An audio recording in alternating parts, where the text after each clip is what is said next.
Beras baru, nasinya pulen, enak dimakan sama ikan teri. Ini podcast Bawaslu Banten, yuk kita nikmati.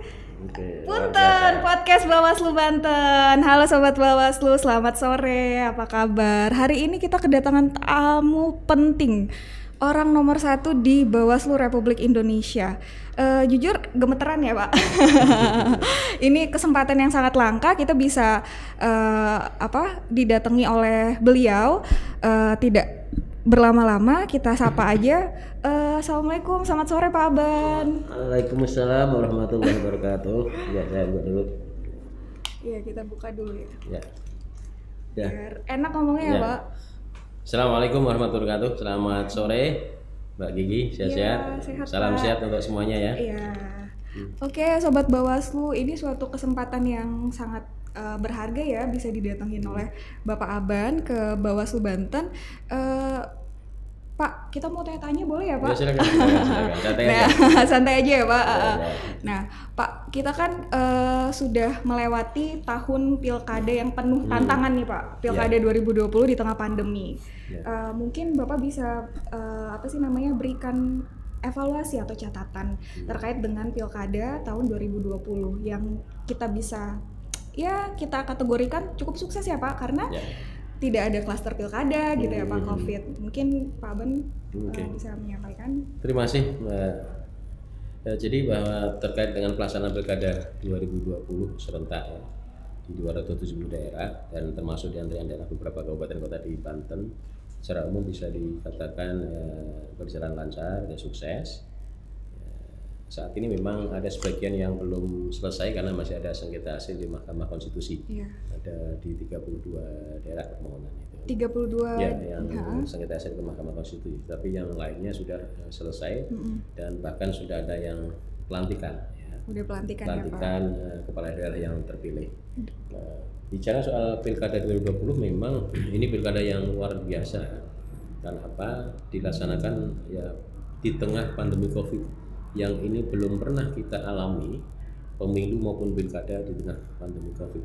Dan alhamdulillah bangsa kita bisa menyelesaikan itu, khususnya penyelenggara pemilu baik Bawaslu maupun KPU bisa sukses. Saya kira ini berkat kerja keras semua pihak ya.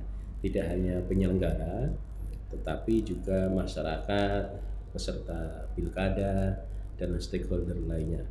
Karena apa? Bahwa khusus bagi tugas Bawaslu memang tugasnya jadi bertambah ya.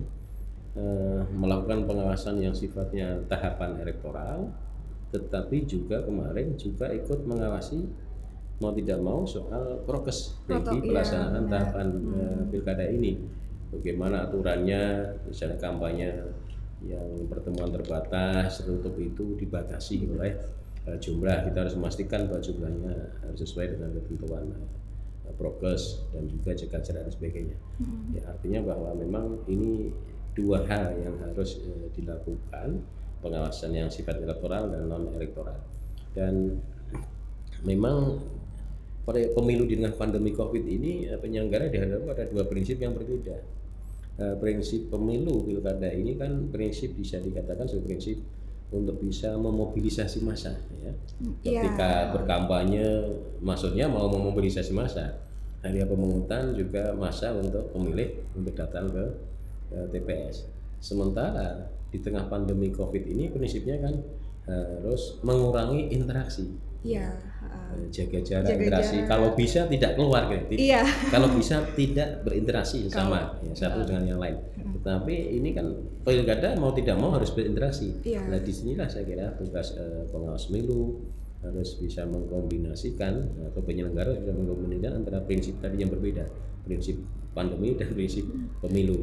Sendiri. Sekali lagi alhamdulillah ini bisa berjalan baik. Sukses ya Pak. Apa yang dikhawatirkan oleh publik sebagian bahwa nanti dikhawatirkan ini klaster baru pandemi, alhamdulillah tidak terjadi. Saya kira ini berkat kerja semuanya, berkat komitmen semuanya penyelenggara, terutama masyarakat yang patuh dan taat terhadap protokol kesehatan. Saya kira ini menjadi satu model ya ketika ada persoalan di tengah pandemi ada pemilu. Mudah-mudahan yang pertama dan terakhir.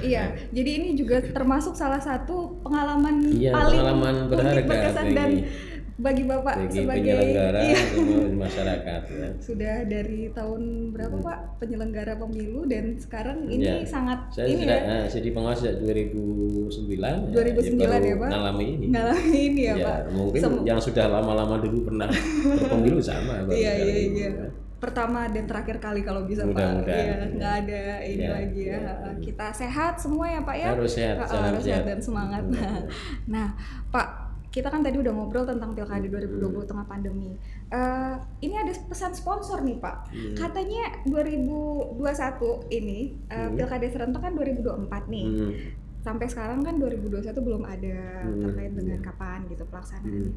Kita Bawaslu ngapain sih Pak untuk 2000 persiapan kita sebagai pengawas? Jadi secara normatif di Undang-Undang 10 2016 bahwa pilkada serentak berikutnya itu ya serentak nasional 2024. Kalau nggak dirubah maka pilkada serentak ke depannya adalah 2024. 24 ya. Di Undang-Undang sudah nyebut di bulan November ya. Kemudian Undang-Undang 7 rutin 5 tahunan pemilihan pileg dan pilpres adalah 2024. 2024. Artinya apa? Bahwa kita akan menghadapi tahun 2024 itu tahun pemilu nasional serentak.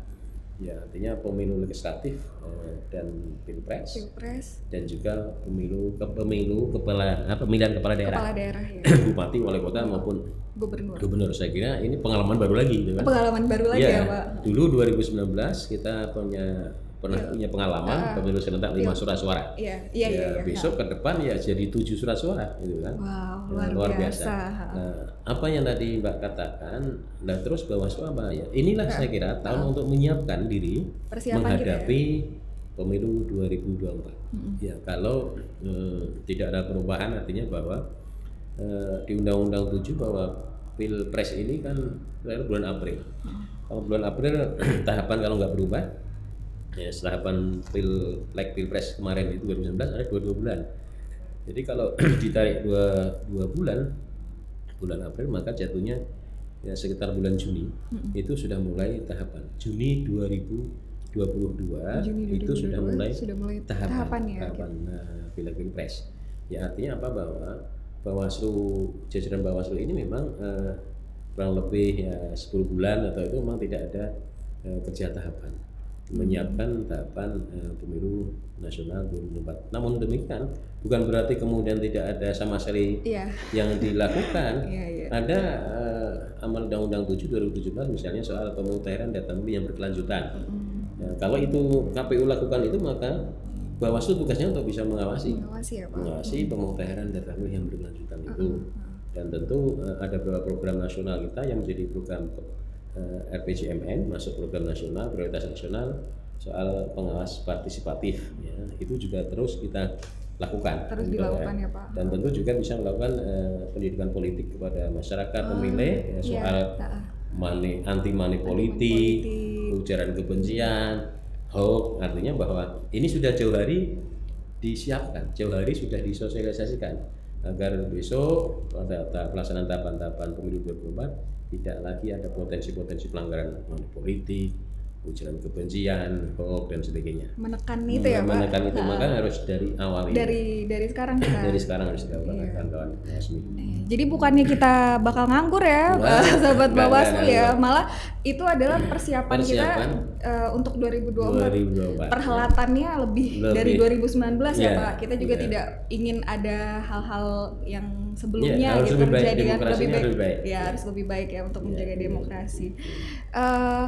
Pak Aban, aku penasaran deh, 2020 kemarin kan itu kita WFH ya, WFH, WFO gitu ya Pak, Bawaslu pun juga seperti itu. Nah, ini personal sih Pak, Bapak kegiatannya kalau di selama WFH mungkin ada gowes gitu kan, apa gitu Pak? Saya selama selama masa pandemi ini masih bisa dikatakan masih ngantor rutin. Masih ngantor ya masih Pak. Ngantor rutin. Memang staf semua dibagi kan. Iya ada presentasi yang masuk berapa, tetapi pimpinan saya juga hampir bisa dikatakan full ya. masuk terus. Cuma kemarin jamnya mungkin agak di awal-awal itu jamnya tidak terlalu malam ya karena kan kita karena pandemi harus istirahat cukup, itu yang kita kurangi, jangan sampai larut malam. Kalau normal biasa kan, kalau kondisi tahapan itu kan sampai Mbak tahu sendiri sampai sampai malam pulang rumah sampai jam 11 baru pulang lah. Ini kemarin waktu di awal-awal pandemi ini rutin tetap masuk, tapi mungkin jam 6 sore sudah kembali ke rumah untuk istirahat cukup dan sebagainya. Dan tentu ya sesuai prokes yang kita juga menjaga kesehatan kita ya dengan olahraga ya biasa rutin ya, aja. Luar biasa ya, pimpinan kita malah full masuk ya, karena memang bentuk tanggung jawab ya Pak. Ada beberapa yang tidak bisa ditinggal. Tidak bisa ditinggal. Terakhir nih Pak, aku pengen, jadi kedatangan Bapak kan ke sini terkait dengan peresmian kantor baru Bawaslu Banten. Nah, menurut Bapak ada nggak sih pojok menarik atau favorit gitu di salah satu di kantor Bawaslu Banten dan harapan kedepannya untuk Bawaslu Banten, Pak? Ya, saya kira pertama kami menyampaikan selamat kepada kawan-kawan Bawaslu Banten yang sudah punya kantor yang cukup representatif ya. Mudah-mudahan kantor ini kan bisa meningkatkan semangat ya kerja kita, seluruh jajaran dari pimpinan maupun sekretariat dalam bekerja di Bawaslu ini. Dan hari ini kita resmikan, dan ada beberapa hal memang tempat-tempat yang sangat menarik. Saya kira ini podcast ini bagian juga yang menarik ya. Ada di depan, eye-catching banget ya Pak, di depan ya. Ada di depan dan ada juga sana di pojok pengawasan. Di pojok pengawasan cukup ya. Representatif. Cukup Mudah-mudahan ini meningkatkan terus ya, informasi yang dibangun oleh Bawaslu Provinsi, yang disajikan oleh Bawaslu Provinsi Banten. Kita juga kinerjanya juga tetap semakin semangat ya Pak. Ya, siap. Dan jaga kesehatan. Iya, siap. Terima kasih. Oke Pak, terima kasih untuk waktunya sore hari ini, bincang-bincang singkat kita. Oke Sobat Bawaslu, sebelum kita akhiri, bareng-bareng kita tagline bareng ya Pak. 1, 2, 3. Bersama rakyat awasi pemilu, bersama Bawaslu tegakkan keadilan pemilu. Oke, punten sampai di sini podcast Bawaslu Banten. Terima kasih.